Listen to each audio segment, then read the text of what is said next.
салом мегӯям ба ҳамаи оне ки лаҳзаи умро тамошо доранд. Шаҳлои Гулхоҷа ҳастам дар оғози боз як рӯзи нав дар рӯбарӯи шумо ва босипос ба якояки шумо ки ҳар рӯз суҳбатонро бо мо ва бо шунидани хабарҳои тоза шурӯъ мекунед. Имрӯз 24 ноябр аст, рӯзи шанбе. ҳар нафаре ки истироҳат дорад бароятон истироҳати хуб мехоҳем. ҳар нафаре ки дар кор аст барори кор ва умедворам ки чанд дақиқа бо мо ҳатман хоҳед буд то бидонед ки дар Тоҷикистону ҷаҳон имрӯзу дирӯз чӣ мегузараду чӣ гузашта буд. Парлумони Тоҷикистон созишномаи шарикии стратегӣ бо Узбекистонро тасвиб кард. Ин созишнома моҳи августи имсол дар ҷараёни сафари Эмомалӣ Раҳмон ба Тошканд имзо шуда буд.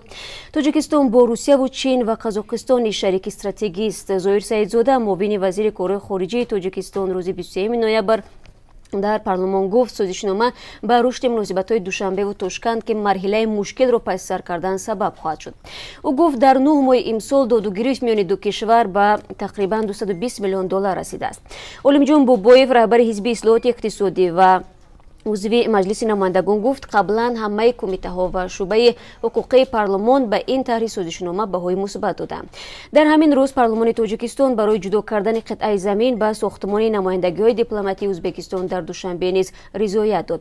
Ин замин аз 1 гектар иборат буда дар наздикии сафорати Русия дар ҳудуди шаҳраки дипломатии Душанбе ҷойгир аст ва барои 49 сол ба истифодаи Узбекистон дода шуд. Зоир Саидзода, муовини вазири умури хориҷӣ гуфт дар иваз Узбекистон ҳам барои сохтмони намояндагоҳои дипломатии Тоҷикистон дар шаҳри Тошканд барои 49 сол беш аз 1 гектар заминро ихтисос додааст. Ӯ гуфт ҳангоми ҷудо кардани замин барои сохтмони намояндагиҳои Тоҷикистон дар Тошканд ва намояндагиҳои Узбекистон дар Душанбе усули баробарӣ риоя шудааст. муовини вазири корҳои хориҷии Тоҷикистон гуфт ин созишномаҳо баёнгари он ҳастанд ки ду тараф нақшаи дарозмуддати ҳамкориро доранд. Тоҷикистону Узбекистон дар замони раёсати Ислом Каримов беш аз 20 сол равобити тира ва мушкил доштанд. Ин равобит тирамоҳи соли 2016 баъди даргузашти Каримов ба қудрат расидани Шавкат Мирзиёев оддӣ шуд. Зимнан дар замони сард будани робитаҳо Тоҷикистон бо Узбекистон камтарин робитаҳои иқтисодиро дошт. Дар соли 2015 ҳаҷми гардиши мол миёни ду кишвар ҳамагӣ $12 миллион буд. Дар соли 2017 додугирифти маҳсулот миёни Тоҷикистону Узбекистон ба беш аз $240 миллион расид. Тоҷикистон хостори тавсияи ҳамкориҳо бо Иттиҳодияи Аврупо ва имзои созишномаи нави шарикӣ ва ҳамкорӣ бо ин ниҳод мебошад. Федерика Магирини, раиси сиёсати хориҷии Иттиҳодияи Аврупо, ин нуктаро рӯзи 23 ноябр дар нишасти матбуотӣ баъди хатми музокироти вазирони хориҷии Иттиҳодияи Аврупо ва Осиёи Марказӣ дар шаҳри Брюссел ироа кард. Созишномаи амалкунандаи ҳамкории Тоҷикистону Иттиҳодияи Аврупо соли 2004 имзо шуда баъди ин нав нашудааст. Ба гуфтаи дипломати баландпояи европоӣ, созишномаи нав бо дар назардошти таҳаввулоти нав, тамоилҳои сиёсиву иҷтимоӣ ва ҳам чолишҳои имрӯза бояд нав шавад ва ҷониби Аврупо барои шурӯъи кор дар самти таҳияи созиши нав омода мебошанд. изҳороти матбуотии Магирини ба мулоқоти вазирони хориҷаи Аврупо ва Осиёи Марказӣ хотима бахшид ва бо сабаби фурсати кам ба журналистон имкони саволу ҷавоб нашуд. Вале дар изҳороти хатие ки дар пайи ҷаласаи вазирони умури хориҷии Иттиҳодияи Аврупо ва Осиёи Марказӣ нашр шуд, гуфта шудааст ки ҷонибҳо масоили муҳими марбут ба мушкилоти минтақа ва ҷаҳон, ҷараёнҳои мусбат дар пешрафти минтақаи Осиёи Марказӣ ва ҳадафҳои ҳамкориҳои минбаъда аз ҷумла дар ростори қабули стратегияи нави Иттиҳодияи Аврупо барои Осиёи Марказиро баррасӣ карданд.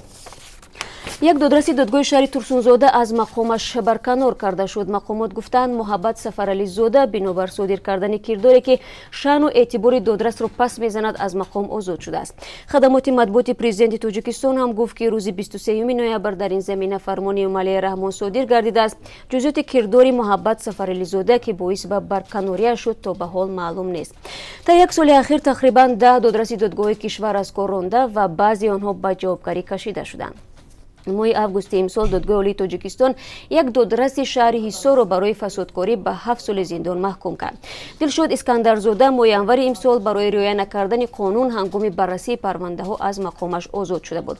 Бархи аз таҳлилгарони тоҷик мегӯянд барканории баъзе аз додрасҳо бо сабабҳои нақзи қонун, эътимоди беин ҳам то ҳадди костаи мардум ба адолати додгоҳӣ дар кишварро камтар хоҳад кард. ҳоло дар Тоҷикистон наздик ба 500 додрас фаъолият доранд. додрасҳоро раиси ҷумҳурии Тоҷикистон таъин ва аз мақом озод мекунад. در ترکیشی که در داخل مسجد واقع در حدود یک پایگاه نظامی در افغانستان رخ داد 27 نفر کشته و 50 کس زخمی شدند. این حادثه روز 23 نوامبر در ناحیه اسماعیل خیلی ولایت خوست شرق افغانستان به معلوم است. ترکیش لحظه های رخ داد که نمازگزاران برای ادای نماز جمعه جمع آمده بودند. عبدالحمد زیا یک مقام ولایتی گفت که احتمالاً شمار قربانی ها افزایش یابد. معلوم نیست که این ترکیش را حملگری مرتلب انجام داده است یا نه، ولی خوست را همچون پایگاه شبکه حقانی طالبان میشناسند. این در حالی است که در گذشته طالبان حمله در مکان انجام مراسم های دینی را محکوم کردند. هنوز هیچ گروه مسئولیت حمله امروزه را به دوش نگرفته است. در همین حال پرزیدنت امریکا دونالد ترامپ اشاره کرد که امکان دارد برای آشنایی با وضع نیروهای آمریکایی برای اولین بار به افغانستان برود. ضمن سخنرانی روز 22 نوامبر به مناسبت عید شکرگزاری او در جریان یک کنفرانس ویدیویی با نیروهای آمریکایی در افغانستان به سرهنگ گفت وقتی به ایالات متحده برگشتید من با شما دیدار میکنم و یا شاید من به نزد شما میروم. کسی نمیدوند که چی میشود. بعد این به سوال ژورنالیستان درباره اینکه تا کجا ترامپ آماده است به افغانستان سفر کند، پرزیدنت گفت در فرصت مناسب ما بعضی کارهای خیلی جالب انجام میدیم. ترامپ اینچنین گفت که آمریکا فعلا در مسئله افغانستان یک مذاکرات خیلی جدی پیش میبرد، ولی اون نگفت که آیا این مذاکرات با طالبان به راه مانده شده است یا خیر. وزارت کارهای داخلی تاجیکستان خبر میدهد که کارمندان این نهاد در حدود شهر دوشنبه 4 نفر را همچون گمانبر در خرید و فروش و استعمال حب‌ها یا خود تبلت‌های اکستازی بازداشت کردند. ضمن چاره‌بینی‌های اپراتیوی تفتیشاتی معین کرده شده است که گمانبر شونده‌ها 44 عدد حب‌های اکستازی را با نیت استفاده کردند و فروختند برای غیر قانونی خریداری نموده در منزل استقامتی یکی از اعضایان گروه نگاه داشتند. سپس گمانبر شونده‌ها از این مقدار 20 عددش را استعمال و قسمی از آنها را برای غیر قانونی فروختند که ضمن ادامه چاره‌بینی‌های اپراتیوی جستجویی از پناهگاه گمانبر شونده‌ها 24 عدد حبای اکستازی باقی مانده همچون دلیل شهید دریافت مصادره شدند. وابسته به حالت مذکور نسبت گمانبران طبق طلبات ماده 200 قسم 2 کدکس جنایتی تاجیکستان پرونده جنایتی آغاز کرده شد. تفتیشات ادامه دارد. باید گفت تنها در دوام 10 ماه سال جاری از جانب ریاست وزارت امور داخلی شهر دوشنبه 11 حالت معاملات غیر قانونی ماده‌های پسیخوتروپی و پریکورسورها آشکار کرده شده. در عموم 10692 دانه حب‌های سینتتیکی و اکستازی مدهوش کننده دریافت و مصادره شده است. در دایره این پرونده های جنایتی 28 نفر جوانانی از 20 تا 35 ساله دستگیر و به جوابگری جنایتی کشیده شدند. عبدالوهاب مجیدов شهروند 24 ساله تاجیکستان 20 نوامبر از روسیه اخراج شد. حکم را در این مورد یکی از دادگاه‌های شهر مسکو صادر کرد. این دادگاه عبدالوهاب مجیدов را برای ترتیبات جمعیتی و اساسهای کنستیتوسیونی روسیه خطرناک نام برد. این شهروند تاجیکستان را به افراطگرایی، بردن تبلیغات به ضد حکومت و مقامات حفظی حقوق روسیه و نقض قاعده‌های بود و باش در این کشور عیبدار نمودند. اسم مجیدов هنوز 2 سال قبل و بعد آن رسانه‌ای شد که در ماشین فرزندان رهبران شرکت لوکویل با کارمندان پلیس پایگاه کرد. او را آن وقت از حق رانندگی محروم و به 15 روز حبس مأموری محکوم کردند. ولی او 2 دفعه نامناسبش را عوض کرده باز به روسیه برگشتن. بعد این نامش در یک صدمه دیگر هم صدا داد. همچنین باید گفت که مقامات روسیه این بار شناسنامه روسی مجیدов را بیکار و او را از حق شهروندی روسیه نیز محروم کردند. روز یکشنبه 25 نوامبر ساکنان شویتزاریا در یک نظرخواهی عمومی مردمی مسئله شاخ چاروا ابراز نظر میکنند. تشبثکار این رفراندوم ارمین کاپولای 66 ساله است. به عقیده او و همفکرانش برای حیات سالم و خوشبختانه هر یک گاو و یا بوز شاخ طبیعی باید حفظ شود و هر کشاورزی که شاخ طبیعی چاروایش را نگه می‌دارد باید سالانه از حکومت کمش 190 فرانک یعنی تخمینا 190 دلار آمریکایی کمک دریافت کند. کاپاول میگوید بدون شاخ گاو غروری خود را از دست خواهد داد.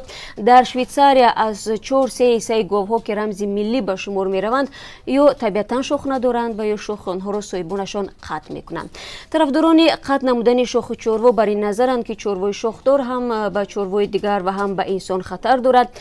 تخمین می شود که هم طرفداران و هم مخالفین شاخ چاروا پشتیبانی زیاد به دست خواهند آورد. کارشناسان نمیگویند که کدام گروه پیروز می شود، ولی آنها تاکید میکنند که احتمال تجربه سوزاندن شاخ گوساله ها به واسطه آهن گرم متوقف گردد. و یک خبری ورزشی هم داریم. سابرینا ابرور و شطرنجباز توجیک در مسابقه قهرمانی شахмати آسیای غربی میان دختران زیر 12 ساله اوید بر رپید یا شахмати فوری در توشکند مدال نقره به دست آورد. در این باره با رادیو زودی الهام یونوسوف دبیر کل فدراسیون شахмати تاجیکستان روز 21 نوامبر خبر داد و گفت در مسابقه قهرمانی شахмати آسیای غربی میان نورسان و نوجوانان که از 16 تا 22 نوامبر در توشکند برگزار شد، شطرنجبازان نشان از 6 تا 20 ساله از 11 کشور شرکت داشتند. با برنامه مسابقه به جز شахмати معمولی چنین فوری و برقرار داخل بود. هیئت منتخب تاجیکستان از 10 شطرنجباز عبارت بوده است. به اطلاع الهام یونوسوف، سابرینا ابرور و خواننده صنف 6 مکتب میانه رقم 55 شهر دوشنبه در سبقت شахмати فوری در 7 بازی 5 امتیاز به دست آورده. در میان دختران زیر 12 ساله مقام دوم رو از آن خود کرد. خب برای این دخترک شطرنجباز ما این موفقیت رو تبریک میگیم و با امید پیروزی از این بیشتر صحبت امروز رو به پایان میرسونیم. برایتان روز خوب میخواهم و همه شما رو فردا باز با خبرهای نو منتظر میشیم.